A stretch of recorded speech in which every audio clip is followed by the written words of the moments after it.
जिनका आज निर्वाण दिन है बीवी जी का, उनका आपका परिचय कम है। मेरा मन था कि थोड़े से शब्दों में उनका जो जीवन परिचय हमने इसमें लिखा हुआ है उसको आपको सुना, अगर आपको इच्छा हो। बीवी जी का जन्म ज्यादा तो हम नहीं बतलाएंगे, बहुत छोटे रूप में बतलाना चाहते हैं, क्योंकि जब तक आपको ये पता नहीं हो कि वो क्या हस्ती थी, तब तक उनके नाम की, उनके प्रेम की मस्ती का हम अनुभव नहीं कर सकते। तो बीवी जी जो थी, उनका नाम था चंद्रानी अरोड़ा, पंजाबी शरीर था और रामनवमी के दिन इनका जन्म हुआ था। हम लोग ये जानते हैं कि रामनवमी हम उन्हीं की याद में हमेशा मनाया करते हैं। तो जब हम बार बार मुड़ जाते हैं ना, तो हमारा भगवान की ओर आगे बढ़ना ऐसे पूरा होगा।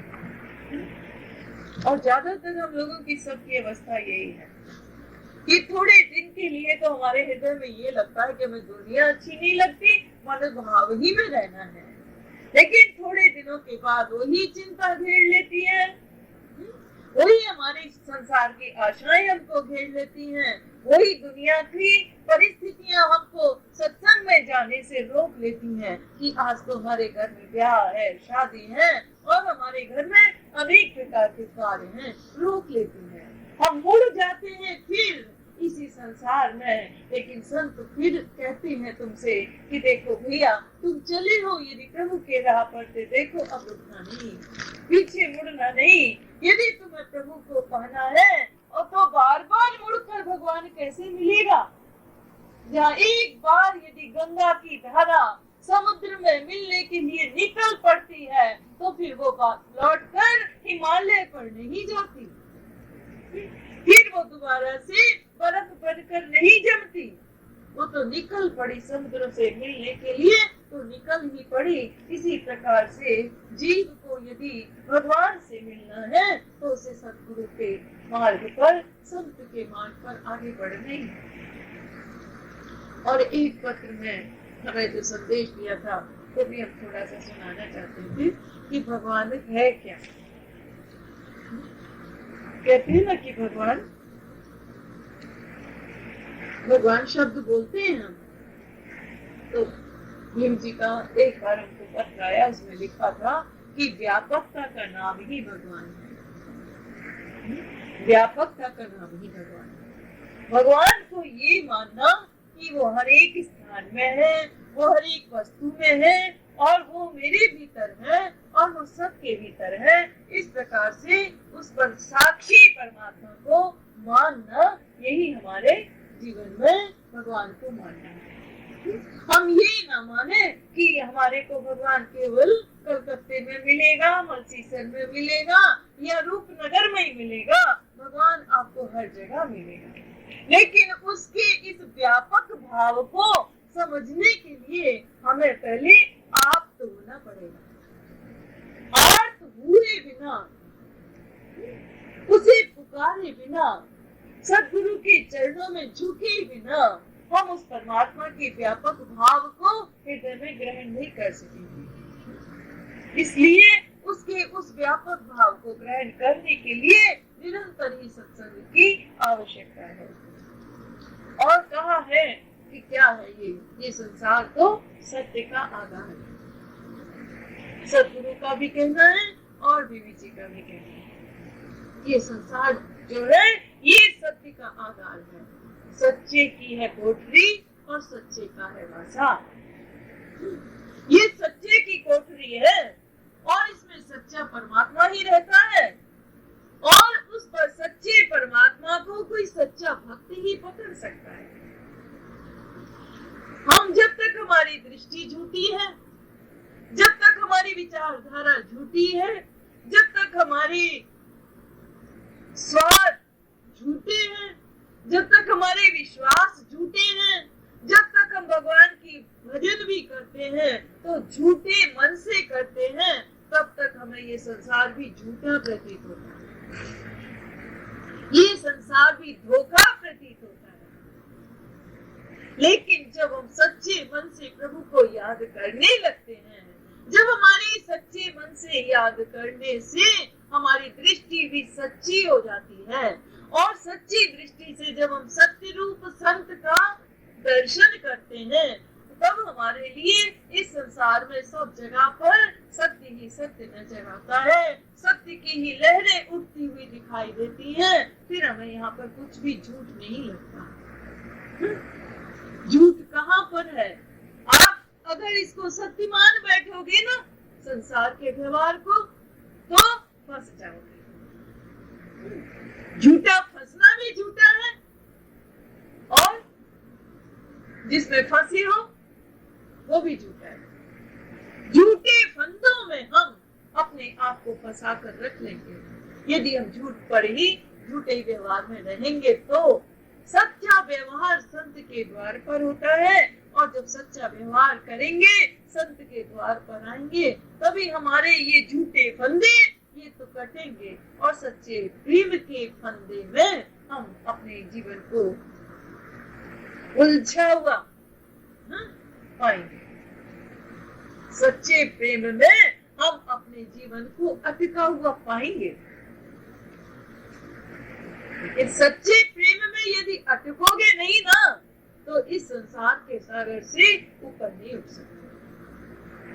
कहा गया है कि कुएं में पड़ा हुआ व्यक्ति क्या अपने आप कुएं से बाहर निकल सकता है? कूप से मुक्त हो सकता है? कुएं का मेढक नहीं हो सकता ना। कुएं का जल यदि चाहे कि मैं बाहर निकल कर देखूं, तो कुएं का जल के बाहर आ सकता है? तो कुएं के जल को बाहर लाने के लिए डोरी और डोल और खींचने वाला तीनों ही चाहिए। इसी प्रकार हम सब तो इस संसार में कूप मंडूक की तरह, जितनी हमारी दुनिया है उतने में प्रसन्न रहते हैं, जितना हमने जान लिया उतने में मस्त रहते हैं, उसी का अभिमान लेकर बैठ जाते हैं, जितना हमें मिल गया उसी को का हम अभिमान करके बैठ जाते हैं। और हम लोग कहा करते हैं इस बात को कि एक हल्दी की गांठ मिल गई और चूहा पसारी बन जाता है। थोड़ी सी माला जपने लगे, थोड़ी सी कथा कहने लगे, लोग अपने आप को भक्त मान लेते हैं। लेकिन वो भी भक्त हैं जिनके हाथ में माला नहीं, और जिन्होंने कोई वेश धारण नहीं किया, कोई परिवार नहीं छोड़ा, और फिर भी निरंतर अपने प्यारे परमात्मा का सुमिरन करते हुए आंखों से आंसू बहाते रहे, और कभी ये नहीं कहा कि हम भक्त हैं। ऐसे भक्तों ने ही हमारे लिए ये कांटा डाला है, ये रस्सी डाली है, ये डोल डाला है, और अपने ही हाथों से, अपनी वाणी के द्वारा, अपने प्रेम के द्वारा, अपनी कृपा के द्वारा, अपने हाथों से हमें ऊपर उठाना चाहते हैं। ऊपर उठाने के लिए इस भव जल से तुम्हें भाव की किनारे तक पहुंचा लेने के लिए तुम्हें वो पुकारते हैं सत्संग के लिए। आप चाहे विश्वास करो या मत करो, लेकिन संत का आपसे कोई स्वार्थ नहीं है। आप कहोगे कि है कैसे नहीं, हम तो बहुत प्रसाद ला सकते हैं, हम तो बहुत पैसे चढ़ा सकते हैं, लेकिन ये प्रसाद और ये पैसे ये सब संत के लिए नहीं है। ये तो आप यदि पैसे चढ़ाओगे तो आपके धन की शुद्धि होती है, वो धन पैसा संत के द्वार पर आया हुआ पैसा समाज के कार्य में आ गया है, और प्रसाद तो वो खाता ही नहीं। सब हम आपस में ही प्रसाद का भी वितरण करते हैं। उसमें प्रसाद को तो वो और चख कर और स्वादिष्ट बना देता है, प्रसाद को तो वो चख कर अपने भाव से उसे और अधिक पुण्यवान बना देता है कि इस प्रसाद का एक कण भी जो चखेगा उस जीव के मन में परमात्मा की मधुरता घुलेगी, परमात्मा के प्रेम का माधुर्य आएगा। वो जीव अब जो प्रसाद को चखेगा, वो जीव भोगों का भूखा नहीं रह जाएगा, वो तो हमेशा परमात्मा के नाम की प्रसन्नता का भूखा रहेगा, और अधिक से अधिक सत्संग का लाभ उठाकर अपने जीवन को परमात्मा का बनाएगा। जितना जितना हम सुनेंगे ना, उतना उतना हम ये तो देखते हैं कि जब हम जितना जितना जल में स्नान करते हैं, उतनी उतनी हमारी गर्मी दूर होती है। जितना जितना हम वायु में स्नान करते हैं, उतनी उतनी हमें बड़ा अच्छा लगता है। लेकिन ये क्या पता नहीं लगता, अनजाने में होता हो, जानकर होता हो, किंतु यदि सत्संग सच्चे मन से हम करते हैं और सुनते हैं, तो उससे हमारे मन में शीतलता आती है और हमारे मन के पाप धुलते हैं, मन के कलमश धुलते हैं, हमारे जीवन में एक सत्य की ओर आगे बढ़ने की प्रेरणा मिलती है। और ये कहा गया है कि ये संसार तो ऐसा है कि इसमें सभी मरने के लिए पैदा होते हैं। एक आज मरता है, दूसरा कल मरता है, सब मरने के लिए पैदा होते हैं। लेकिन कहते हैं 3 लोग नहीं मरते इस संसार में। कौन नहीं मरते? तो उसके लिए कहा गया एक तो संत और एक सती और एक शूरमा। कायर तो दिन में 100 बार मरते हैं और वीर मरने से नहीं डरते, इसलिए वो मरकर भी नहीं मरते। और सती जो सत्य के ऊपर ही अपना जीवन व्यतीत करती है, जो सत्य के ऊपर ही, सत्य के सुमरण में ही अपना समय लगाती है, हम सती उसको नहीं कहते जो पति के साथ जलकर चली जाती है। सती वो है जिसने सत्य के लिए अपने जीवन को अर्पित किया है, जिसे चाहे कितने भी कष्ट सहने पड़े, लेकिन वो कहीं भी झूठ से समझौता नहीं कर पाती। और इस प्रकार चाहे भले ही दुनिया के लोग उसे जान सके या ना जान सके, वो झूठा ढोंग नहीं भर सकती। ऐसे ही हमारे आज ये हम देवी जी को सती कहते हैं कि जिन्होंने अपने सत्य को पाने के लिए और सत्य के लिए जो अपना जीवन व्यतीत किया, उसमें कहीं भी वो थोड़ी सी भी झूठ को बर्दाश्त नहीं कर सकती थी। अगर अपनी वासना को किसी ने प्रेम का नाम दिया तो उसे वो धिक्कारती थी, वो चाहे कोई भी हो। यदि अपनी भूख को किसी ने ये कहा कि मेरा व्रत है, तो उसे भी वो धिक्कारती थी, कहते थे भूख को व्रत नहीं कहना है। व्रत का अर्थ होता है कि हमारे आज जीवन में नियम है और उस व्रत पर अटल रहना है। सत्य ही व्रत है और सत्य का व्रत यदि ले लिया, यदि सत्संग का व्रत यदि ले लिया, तो चाहे तुम्हें कितनी भी परेशानी उठानी पड़े, उस पर तुम्हें अटल रहना है। सत्य ये नहीं है कि तब तक तो हम सत्य बोलेंगे जब तक कि हमारे को कोई पीटेगा नहीं, और जरा 2-4 चपत पड़े और हम उगलने लग गए, झूठ ही बोलने लग गए। सत्य तो ये नहीं है और सत्य के लिए उन्होंने अपने जीवन को अर्पित किया, इसलिए आज हम उनको सच्ची सती के रूप में याद करते हैं। संत वही है जिसने कि अपने जीवन में तो सत्य का अनुभव किया ही, लेकिन सत्य को बांटना ही और सत्य को प्रकट करके दिखाना ही संत का काम है। यदि संत ना होते तो भगवान का परिचय कौन देता? और जैसे इन्होंने भी ये कहा था कि संत यदि नहीं होते तो भगवान की साक्षी कौन देता, कौन कहता कि भगवान है? हम सब तो इस संशय में ही रहते हैं कि पता नहीं भगवान है या नहीं है। संत कहते हैं भगवान है, मैंने अपनी आंखों से देखा है। विवेकानंद रामकृष्ण परमहंस से जाकर पूछते हैं कि तुम ये बताओ कि क्या तुमने भगवान को देखा है? और एक बार पहले विवेकानंद ने रविंद्रनाथ ठाकुर के पिता देवेंद्रनाथ ठाकुर से भी यही प्रश्न किया। कहते हैं बजरे पे बैठकर, नाव में बैठकर, और देवेंद्रनाथ ठाकुर सुबह 3 बजे से ध्यान लगाते थे। जब वो ध्यान लगा रहे थे, उस समय विवेकानंद पहुंच गए उनके पास और जाकर पूछा कि तुमने भगवान को देखा है? और वो सक पका गए, नहीं उत्तर दे पाए।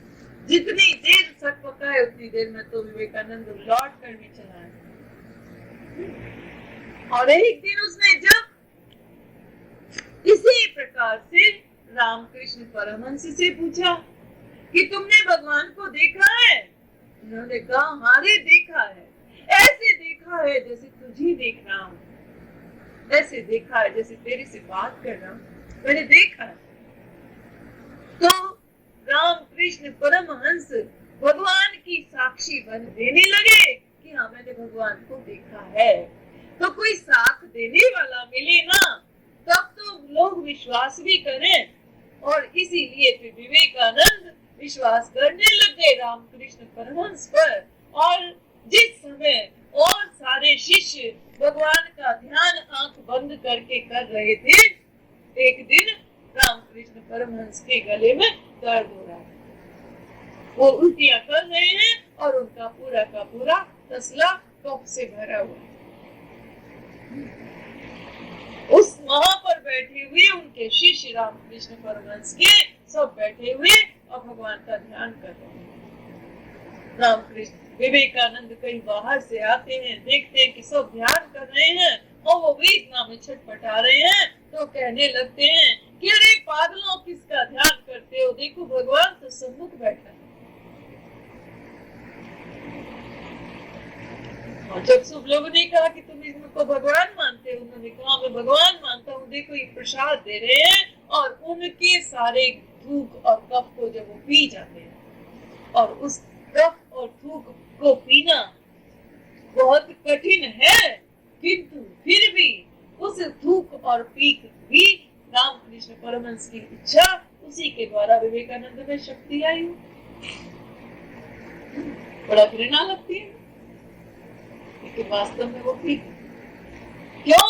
क्योंकि जो कल तक ना पूछता था कि तुमने भगवान को देखा है, आज वो रामकृष्ण परमहंस में सच्चे परमात्मा का दर्शन करता है। इस प्रकार साथ देते हैं संत। तो बाबा का दर्शन करके सदगुरु ने जिस भगवान को अपने हृदय में अनुभव किया था, बीबी जी ने सदगुरु की आंखों का दर्शन करके उनकी वाणी को सुनकर उसी भगवान को अपने हृदय में उतरा हुआ पाया। और वो भगवान धीरे धीरे करके अपने भक्तों में अवतरण कर रहा है और कर रहा था। अब भी भाव रूप भगवान सबके जीवन में उतर रहा है, बशर्ते कि लोग उस भाव को पहचान सके। और उस भाव को पहचान कर जो भी प्राणी सदगुरु की राह पर चलता है, वो इस भाव में रहते हुए भी अभाव में नहीं जीता, निरंतर भाव का आनंद लेकर ही जीता है।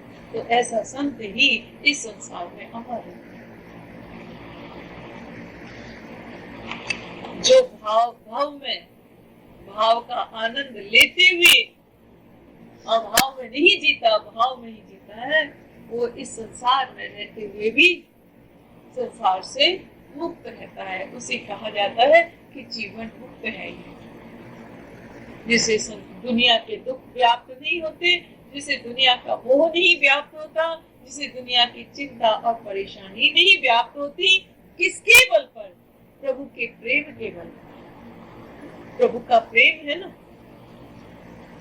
अगर किसी की गांठ पहले अंटी में लोग क्या करते थे? पैसा खुरस लेते थे। हम कहेंगे किसी के पर्स में पैसे हैं, तो उसके 2-4 रुपए यदि गिर जाते हैं तो उसे चिंता नहीं होती, कहता है मेरे पास और है, कोई बात नहीं, है ना, चिंता की बात नहीं, मेरा तो बीमा हुआ है, चिंता की बात नहीं, नुकसान हो गया तो कोई बात नहीं।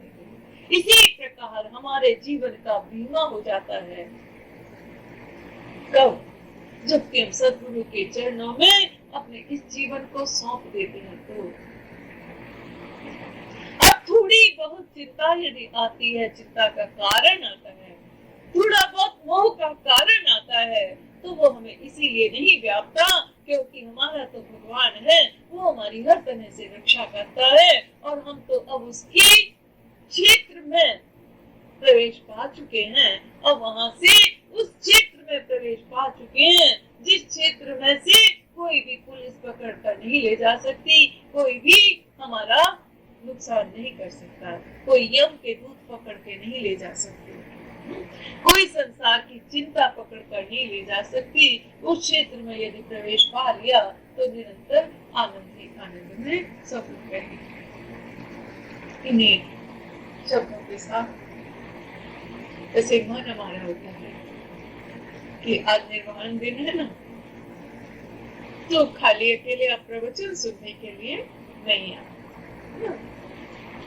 जिन्होंने उनको देखा है, जिन्होंने बीबी जी का थोड़ा बहुत परिचय पाया है, वो दो शब्द तो श्रद्धांजलि के बोल ही सकते। और ये कोई बोलना कोई बहुत अपनी चतुराई दिखाना नहीं है यहाँ पर ना, ये तो अपने हृदय की एक गांठ को खोलना है। जो हमारे मन में एक संकोच होता है, एक हमारे मन में ये भाव होता है कि पता नहीं लोग क्या कहेंगे, इस भाव को तोड़ना है।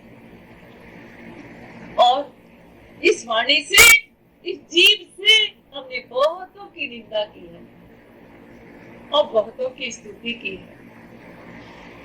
लोगों की निंदा और स्तुति करने से ये जीव जो है ना, इस पे मैल चढ़ गया। इस मैल को हम कैसे धोएंगे? इस मैल को हम प्रभु की चर्चा करके, उसका गुणगान करके जब हम करेंगे तो हमारी जीव के मैल धुलते हैं, वाणी के सब दोष मिटेंगे। और जब वाणी के सब दोष मिटेंगे तभी आप ये पाओगे कि हर समय मेरे साथ भगवान रहता है, हर समय मेरे संग भगवान रहता है। संग संग भगवान की अनुभूति करोगे जबकि आप अपने जीवन में प्रभु की महिमा, प्रभु का गुणगान करने की इच्छा है। टूटे फूटे शब्दों में कैसे भी हम लोग कहते हैं भजन गाओ, सुर हो तो गाओ, ना हो तो गाओ। नहीं सुर है तो अपने घर में गाओ, घर में गाते गाते सुर सज जाएगा। और जब सुर सज जाएगा अपने आप ही हमारे जीवन में जीव के दोष मिटकर परमात्मा का संग का अनुभव होगा। तो व्यापकता का नाम भगवान है, हम इसका भी अनुभव कर पाएंगे। बस इन्हीं शब्दों के साथ हम ये आज का निर्वाण दिन प्रभु के अर्पण करते हैं कि आज उसने हमें ये मौका दिया, भगवान ने, कि आज एक संत का हम निर्वाण दिन मना पा रहे हैं। कहोगे तो क्या आप चाहते थे कि संत ना रहे? ना, संत का संग मिला ना हमें, उसका हमारे जीवन में प्रेम जागा ना, तो आज हमारे मन में ये भी आता है कि वो नहीं है या है। निर्वाण का अर्थ ये नहीं होता है कि नहीं है। निर्वाण का अर्थ है कि शरीर भले ही नहीं है लेकिन वो है हमारे बीच में आज भी, और हमारे भीतर, हमारे बाहर हमें आज भी वो प्रेरणा दे रहा है और हमें सहयोग दे रहा है। यदि तुम आगे बढ़ना चाहते हो तो तुम्हें उंगली पकड़ कर उठाता है, यदि तुम सोए हुए हो तो तुम्हें आवाज देकर बुलाता है, और यदि तुम थक जाते हो तो वो कहता है कि तुम्हें मैं अपने कंधों पर, अपने सिर पर बैठा कर ले जाऊंगा। लेकिन तुम्हें रुकना नहीं है, मुड़ना नहीं है, चलना है प्रभु के पथ पर और निरंतर चलना।